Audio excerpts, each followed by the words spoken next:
Welcome to VAR India News Hour. Jamtara is a small district in the Indian state of Jharkhand which gained disrepute for being a hub of cybercrime, particularly phishing scams. The region came into the spotlight due to a high number of cybercriminals operating from there. But that's not it. This is just the tip of an iceberg. There is a lot more. But before that, let's take a look at today's headlines.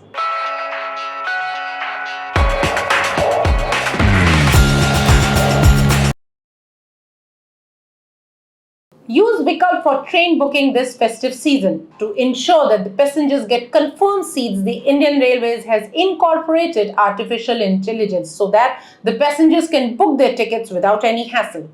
In addition, the railways have introduced the alternate train accommodation scheme called Vikalp Yojana. The scheme allows the passengers to select multiple trains at once. The passengers get the option to travel on the train where a seat is available. Vadman chief duped of rupees 7 crore. On August 27, the fraudster took Mr. S.P. Oswal into what they termed as digital custody, subjecting him to constant monitoring through a Skype account they set up for him. According to Oswal, the fraudster staged an elaborate fake Supreme Court hearing via Skype. During the hearing, a person impersonating Chief Justice of India, D.Y. Chandrachud, allegedly passed an order directing Oswal to transfer rupees 7 crore to a secret supervision account. Following Oswal's report, Ludhiana police launched an investigation and recovered a total of rupees 5.25 crore from the bank accounts used in the fraud. OpenAI co-founder Doug Kingma joins rival startup Anthropic. Doug Kingma, who helped set up OpenAI in 2015 alongside Elon Musk and current CEO Sam Altman, has shared in a long post in the X that he is joining Anthropic in order to develop powerful AI systems responsibly.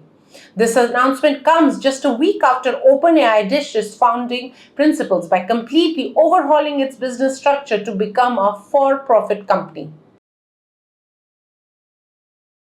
Accenture and Nvidia partner to train 30,000 professionals. To scale agentic AI for enterprises, Accenture and Nvidia have announced partnership. AI Refinery platform will help companies commence their custom agentic AI journeys using the full Nvidia AI stack. This initiative will include training of 30,000 professionals globally to assist clients in reinventing processes and expanding the use of enterprise AI systems. Google working on a software for reasoning AI. Like OpenAI, Google is trying to approximate human reasoning using a technique known as chain of thought prompting, according to two close sources.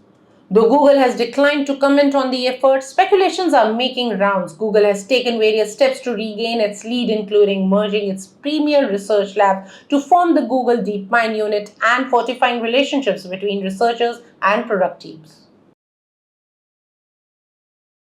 So as we were talking about the online frauds, the rise of digital transactions and online platform has indeed made it easier for fraudsters to exploit anonymity, creating constant challenges for law enforcement agencies. Criminals use sophisticated techniques like phishing, identity theft, and malware to carry out cyber fraud. Police are often engaged in identifying these online fraud schemes, but the anonymous nature of the digital space makes it difficult to track down the offenders. Cyber fraud investigations are time-consuming, often requiring extensive tracking of online transactions, fake identities, and SIM cards. Additionally, the perpetrators may not always be operating locally, as cybercriminals can work from any part of India. While the investigative process is complex and the legal proceedings take time, this environment where legitimate and illicit activities coexist presents ongoing challenges for law enforcement as cybercriminals continue to find new ways to operate within the digital landscape, targeting vulnerable users for financial exploitation.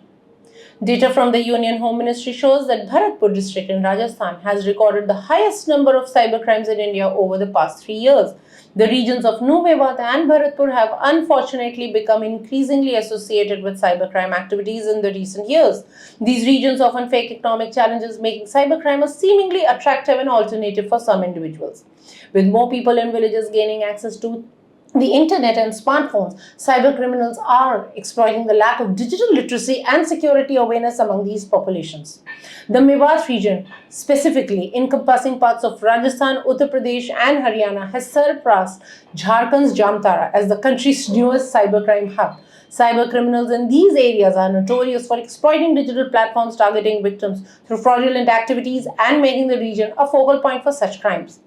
Police have reported the cybercriminals are increasingly using cell phone apps to create fake emails that appear to be from legitimate telecom providers, banks, or social media sites. These phishing emails often contain malicious links designed to deceive users into providing personal information. Once the user clicks on the link, they are drawn into the scam, potentially exposing sensitive financial data or personal details, which the fraudsters then exploit. This method is commonly used in regions like Mewat, which has become a cybercrime hotspot. A senior investigator said the accused confessed of having been trained at a makeshift training school in Jurehera and Ghamdi villages. There are hundreds of boys and young men, some as young as 14, but none older than 30, are trained in cyber fraud. Some investigators claim that training schools in Mewat have a nationwide network. They obtain ID cards of job seekers and migrants to secure SIM cards and documents. Most fake bank accounts are opened in Uttar Pradesh and Rajasthan. These trainers, though not highly educated, teach hundreds of youths how to make professional scam calls and send convincing social media messages. Thus, the rise of digital transaction and online platforms has made it easier for fraudsters to operate anonymously, creating a constant challenge for the police.